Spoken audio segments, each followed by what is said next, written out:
Here we're looking at Ruby Crisp. Ruby Crisp was a 2019 release from the University of Georgia. It's a self-fertile muscadine that was released for home garden and pick your own sales.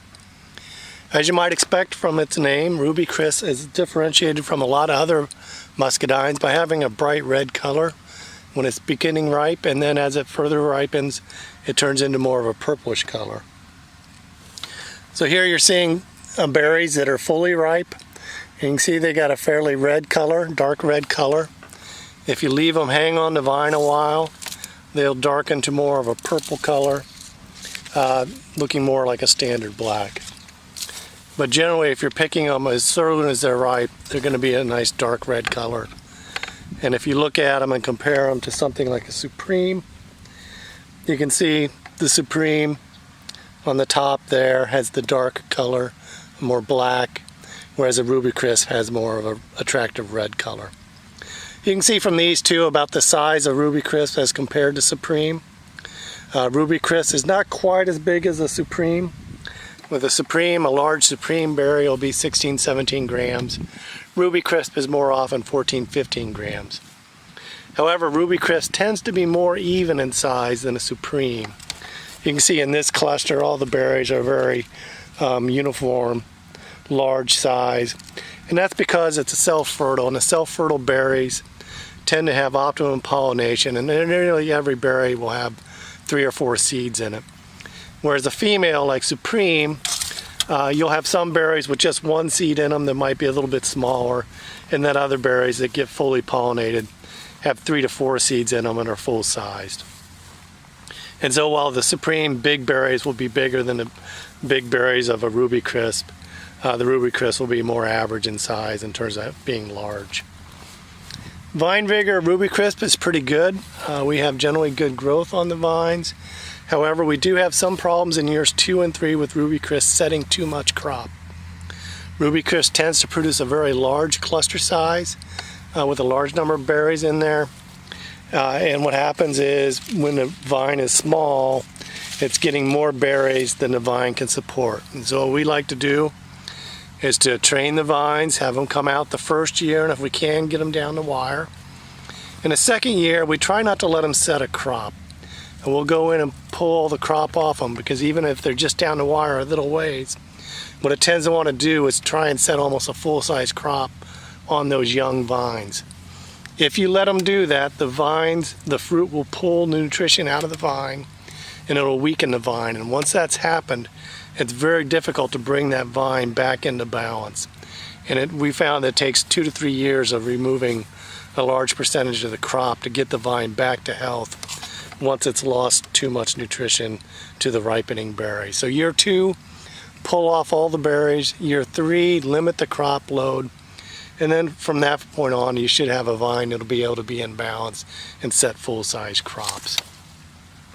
If, however, you do get a vine that's looking like this, all the way down the vine, where you just have a large number of berries, and you're starting to see it pulling the nutrients out of the leaves, what you want to do is come in and start removing some of the fruiting spurs. So you can see here we have a spur here, here. You would come in and maybe remove every other one of those fruiting spurs off in the pruning season. Just try and widen it out so you're getting a hand length or so between the fruiting spurs and get it more able to produce the crop load that it can sustain. You feel like you're losing a lot of crop doing that, but honestly, you're still going to have a large number of berries on these vines because they are self-fertile and they set such a large number of berries on the clusters that remain. And so you're more likely to leave more berries than actually taking too many off. So why haven't we released this variety for commercial growers? Primary reason is picking scar, and it's just too variable on what level of clean, dry picking scar you get. Today we're looking at a nice hot sunny day. Hasn't rained for a couple days, and so you pick them, you see a little bit of tear on it, or they're dry, and it's picking pretty good. And this is the afternoon.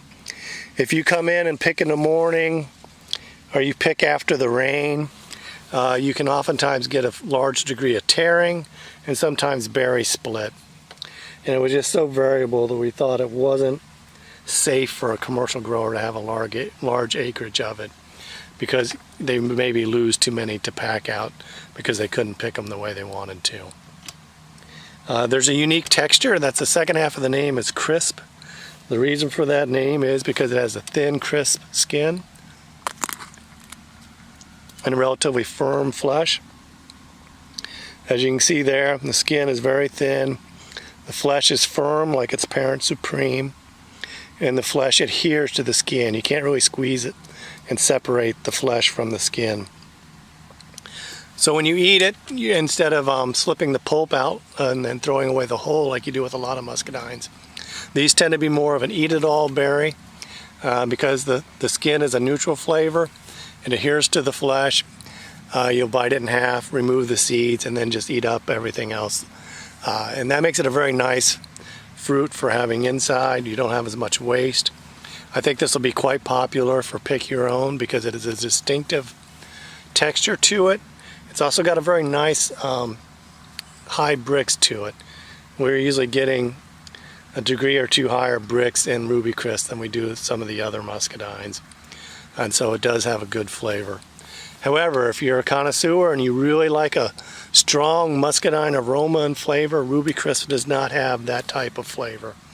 It's more of a mildly sweet muscadine. And in fact, some people that don't really care for the extra aroma in a muscadine tend to prefer Ruby Crisp because it doesn't have much of that muscadine character. Other people that really like that muscadine flavor may be less impressed with the flavor of Ruby Crisp. So that's Ruby Crisp. I think it does have good potential for the pick your own and home garden. It's an outstandingly flavored muscadine. It's kind of a new eating experience of muscadine, and I think customers are going to really like it.